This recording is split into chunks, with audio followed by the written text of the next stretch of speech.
Welcome to our weekly program, The Inside Story of Chabad in America through the Mindel Archives.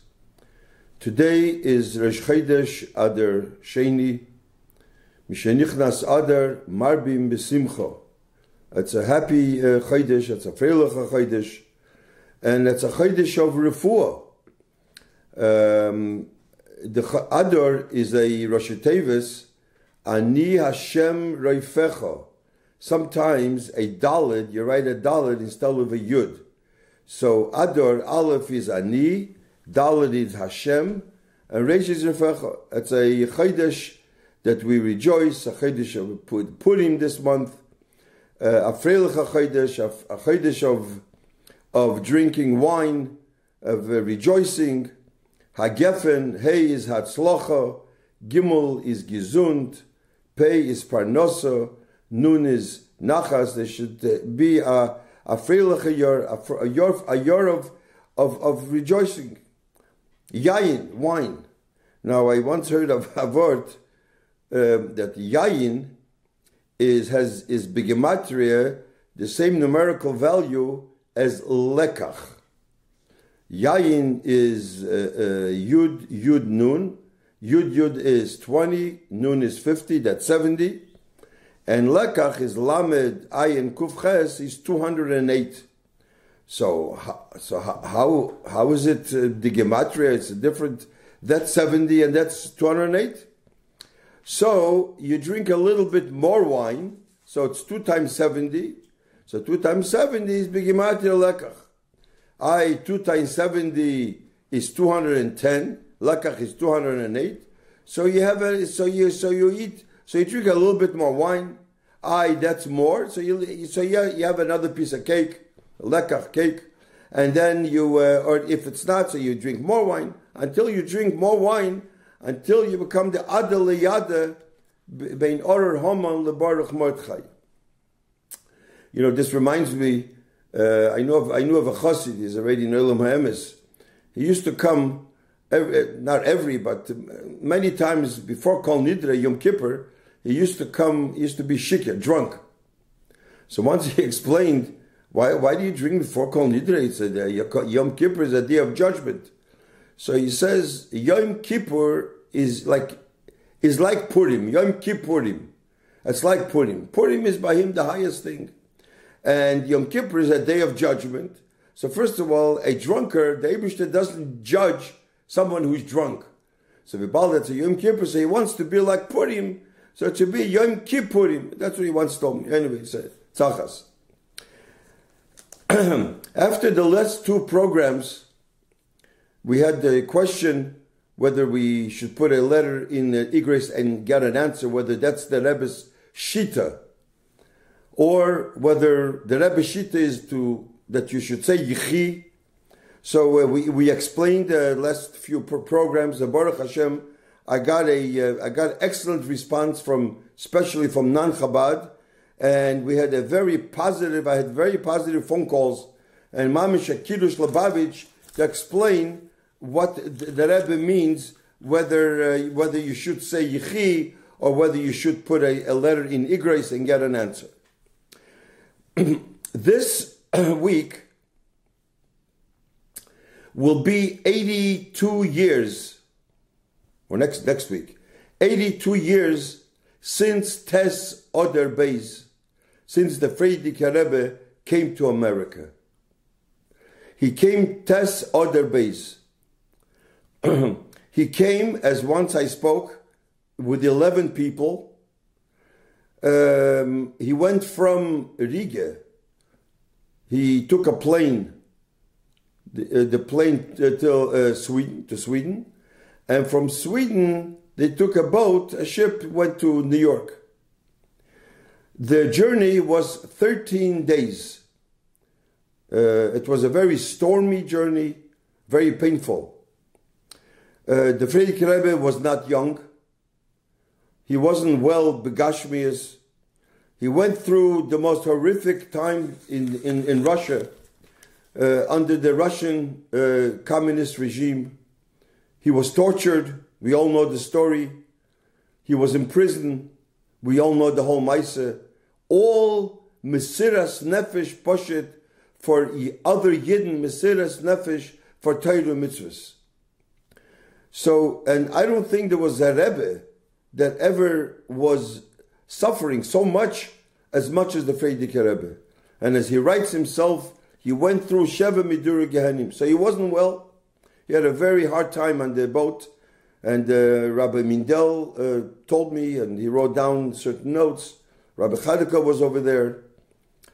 And now he's coming to America, Tes Adar Sheni, before Purim. He's coming to a Gashmizdike, material country. They used to call America a Treifa Medina. And he told Rabbi Mindel and Rabbi Chadakov before he arrived that he's coming to America. America comes from the word Am Reko, a empty nation. America is a shtik ice, a piece of ice. And we're coming to break the ice of America. People were here, no Yiddishkeit, no feeling for Yiddishkeit b'chlal. Shmir Shabbos, those days, you couldn't keep Shabbos.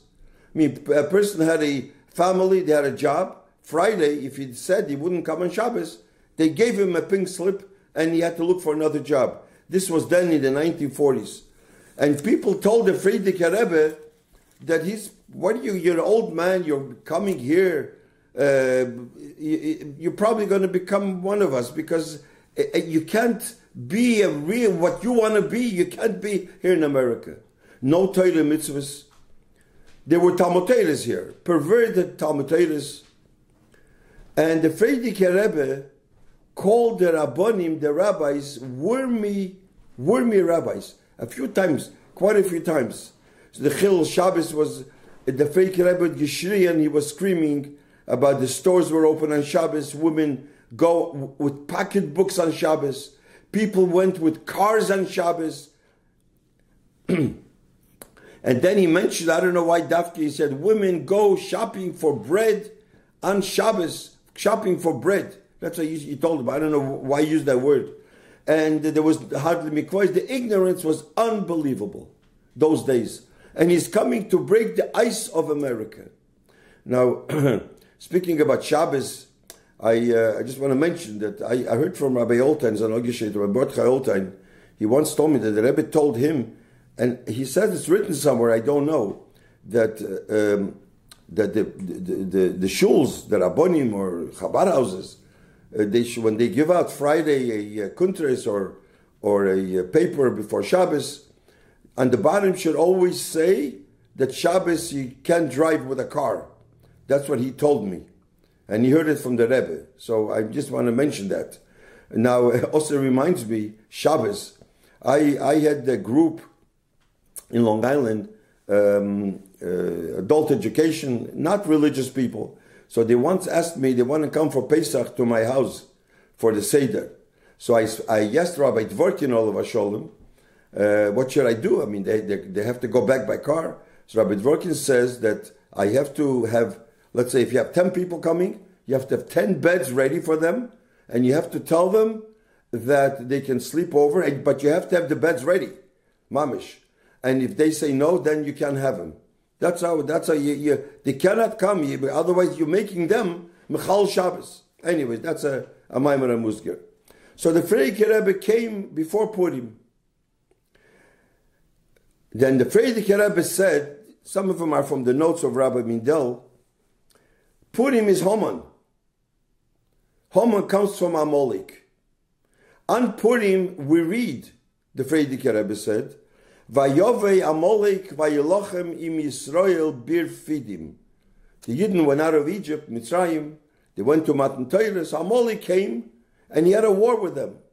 What kind of milchama did he have? He called them off. Amalek is Moloshin Krirus, cult. They were so excited to get the Torah. Amalek says, I'm also a son of Avram, I'm also a son of Yitzchak. Don't get excited. You want to learn Torah, get the Torah, but mitzvahs, maisiyas, practical, this is what Amalek called them off. So it says, be refidim, in refidim. Why does it have to say Refidim? So the Chazal tell us, this is from the Frierdiker Rebbe, I have notes here, because Sharofu Yidehem Midivrei Torah. He made their hands weak from Torah. So the Frierdiker Rebbe asks, it should have said Sharofu Libam Veroisham. He made their head, their heart, their head weak. But what do you mean, their hands weak from Torah? What does it mean? That's what Amalek did. So he explains, the hands means mitzvahs maisiyas. This is the fight that the Frierdiker Rebbe had here also. The mitzvahs maisiyas. And one of the things of the mitzvahs, everything is he cooled them off. You want to sing a niggin? Kalt. Everything is, you want to daven? Kaltkeit. But one of the iked that he said, and he told Rabbi Chadkov, Rabbi Mindel, one of the Indian, because he was here, the Frierdiker Rebbe, 11 years before 1940, he says over here, he had a problem with Yidden putting on film. Film has to do with hands.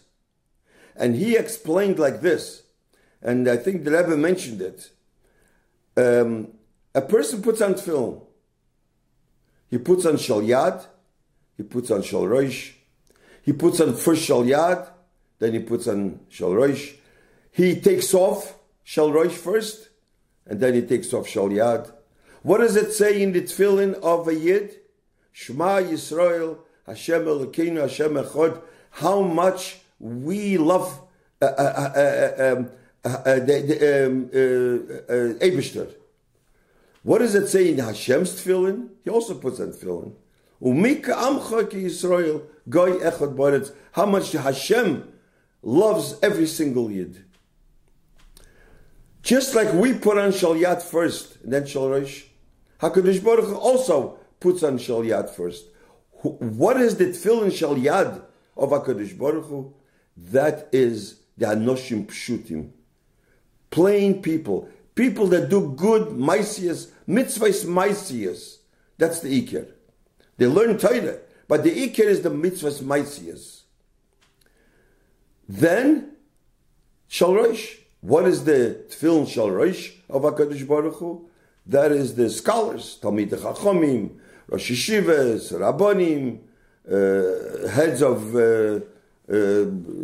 Moisdes. This is the Shal Rosh. When we take off our tefillin, we take off Shal Rosh first.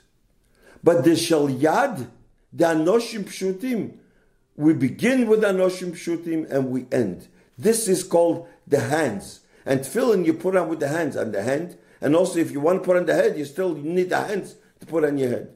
So this is what Amalek came and he had a war b'refidim, the inyan von hands. What was the answer to them?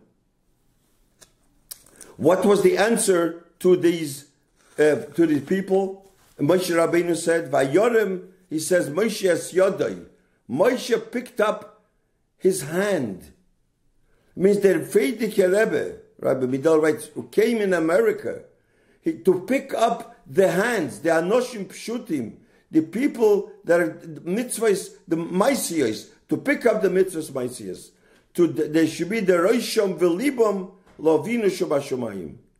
To respect Talmidei Chachomim, to love everybody, to pick up the mitzvahs. This is how he broke the ice of America. Because this was what Amalek wanted, this is what Haman wanted, and this is what America was those days. I once heard a Maisa. I mean, I think it's a known Maisa. The Baal Shem Tov once told his Talmidim, whatever you hear and you see, you should learn out in Avodas Hashem, to serve the Eibishter. So, and this was Xmas at night, December 25th, outside. There were the people saw outside the Goyim. What they did, the river froze. It was a very cold, in Poland, in Russia, it was cold. So the ice froze. So the goyim, what they used to do is they made a tzelom, cross on the ice, and they cut around the tzelom, and they were walking all night with the tzelom.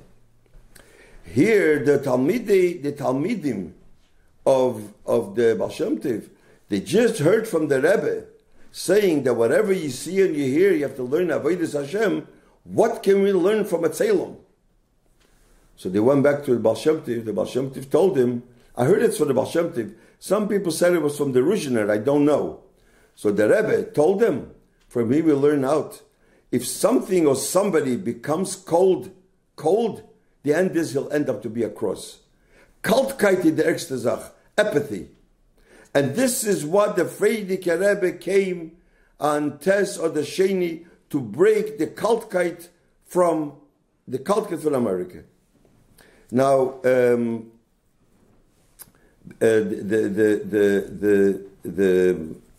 Rabbonim those days, the Frierdiker Rebbe called them Verim Dike Rabbonim, worm rabbis. And I think there's a word, it says over there, Ani Hashem li be'oizri v'ani ere b'soinai.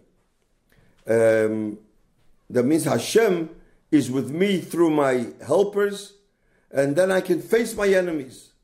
So I think that so Rabbi Midal writes here that the Rebbe teached Hashem li be'oizri. Hashem should take care of my helpers. These worm rabbis try to help the Frierdiker Rebbe. They say they can help. So the Frierdiker Rebbe said to the Eibishter, take care of them better. Then I'll take care of the enemies.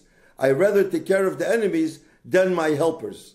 Anyways, here I want to show you here is a list of the people that were on the boat. I mean, I'm not going to say over here, there's the people on the boat, all the people that were on the Frierdiker Rebbe's ship. It says here, Wednesday, March 6, 1940. Now, the Frierdiker Rebbe had 11 people. Who did he have? Frierdiker Rebbe he came with the Rebbetzin Nechamedina, then Rashag with Chana, Neberke, the Rebbetzin Shtanesore, Chaim Lieberman, Manya, the nurse of the Rebbetzin Shtanesore, Rabbi Chalikov and his wife. Rabbi Mindel was there, but his wife had to leave before to England because she was afraid of the war. Anyways, it was 11 people. And then here, the names of all the people that were there. A while ago, I thought I would try to be in touch with these people. Here are people that were with the Frierdiker Rebbe for 13 days.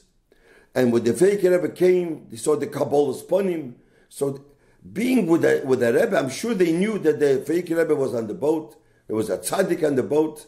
Even these people were not religious, but they knew there was a great person there. And I thought they had a shaykh, some kind with the Frierdiker Rebbe. So I thought I would be in touch with them. Of course, they're all in Olam HaEmes, but they have children, and they have grandchildren. So I was trying to find out. It took me a long time. I have the names. They moved there all over the world. This is a keli to be makar of them, to bring them closer. They were with the Rebbe so long. Maybe they heard from the fathers or from their grandmothers or from their grandfathers something about the Frierdiker Rebbe. Anyways, I was in touch with a few people, and I called up one person, and I said, I'm calling, did you ever hear of the Frierdiker Rebbe? Did you ever hear? He says, yeah, he spoke to him. His grandmother told him he was on the boat, and he was very happy. I called him, and I'm in touch with him for quite a few months. This person became a Shem Shabbos from that. So I would give a suggestion that Merkas has the list, I hope. My father-in-law got it, and all the people that came, the Frierdiker Rebbe had the list, Rabbi Rashag had the list, and the Rabbi Chalikov had the list. I'm sure Merkas should have the list, l'chure. They should be in touch with the Einiklach, or with the grandchildren, and this is a keli that if they tell him and they heard about the Frierdiker Rebbe, Pasha to be Mekarev Yidden, Lovina Shabashamayim. And this is to be part of the thing that the Frierdiker Rebbe came to America. So, it's a suggestion. In Mirza Hashem, next week we'll continue our Thursday night program. Thank you.